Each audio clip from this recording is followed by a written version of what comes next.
Jimbo Fisher and the Seminoles mentioned it is the #1 recruiting class in the nation, and this is new this week because with the pickup of Nick O'Leary, the #2 tight end prospect in the 150, Florida State moving to that top spot.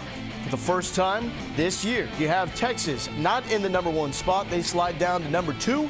Alabama dropping a spot as well. And we always know when it gets closer to National Signing Day, USC is going to close strong. Doesn't matter if it's Lane Kiffin, Pete Carroll. The men of Troy now up to the #4 spot overall. Let's go back to the #1 spot, though. Florida State, why is that the best class at this point? Well, there's a lot of great classes out there, whether it be Texas, anybody in the top 5. They've all got great players. But what goes into making a #1 class is not only having great athletes, but also having a class that sustains from top to bottom. Good players all the way through, and also a class that meets needs. Those are some of the factors that go into ranking classes, and Florida State has hit on all those a little bit better than everybody else, you could say, at this point. Whether it be Carlos Williams, a 5-star player, an outstanding safety prospect. Nick O'Leary, who we mentioned, could be a guy that can bring to Florida State what they haven't had, a dynamic pass-catching tight end. Giorgio Newberry, a type of player, you could play him at defensive end. You could develop him as an offensive tackle. They've got great players who fill needs, give them options and how they use them. That's what goes into making up a #1 class. Great top-end talent is Florida State with more ESPNU 150 prospects than any program in this recruiting cycle. For more, we welcome back Tom Luginbill. Let's put it big picture here. Compare this class to the best we have seen in the history of the 150, Tom. Well, in the last 5 to 6 years, we've seen tremendous classes from Florida. We've seen tremendous classes from USC, and those classes have produced an awful lot of wins. Now, last year's Florida class, I think, was so dominant and so spectacular because the amount of defensive linemen in one single class, that was unheard of for Urban Meyer in Florida and any team at that time. I don't know if this Florida State class rivals that group, but it's close.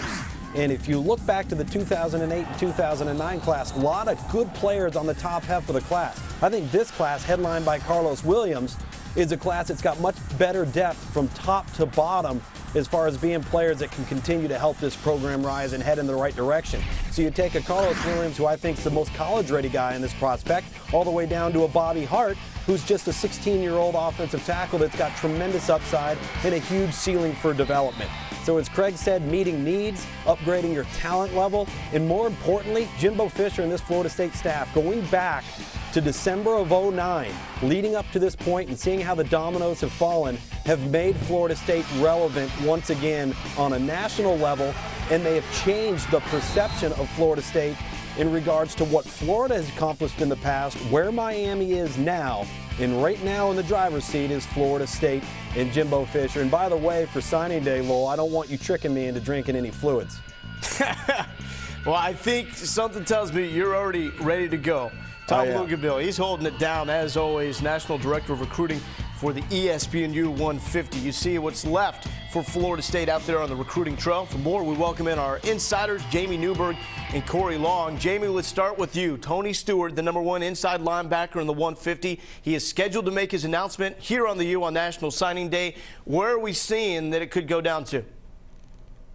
Now, well, most people believe it's a 2-horse race between Florida State and Clemson, including my man over here, Corey. But I'm here to tell you, do not exclude UCLA out of the mix. Rick Neuheisel was in the helm on Monday. Dabo Swinney yesterday. Jimbo Fisher gets the last crack.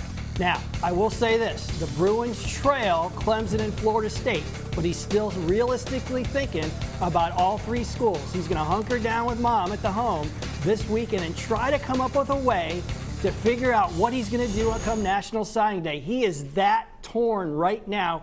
I asked him last week, what would you do? He goes, it's dead even right now between Florida State and Clemson. They're clearly the 2 leaders, but I got to believe at this point, Florida State's got the edge, and maybe 2 with Timmy Jernigan. Yeah, and with Timmy Jernigan, it's hard to say where he is down the stretch, too. We know he's going to take an official visit to Tennessee. He might have already taken an unofficial visit to Florida this week.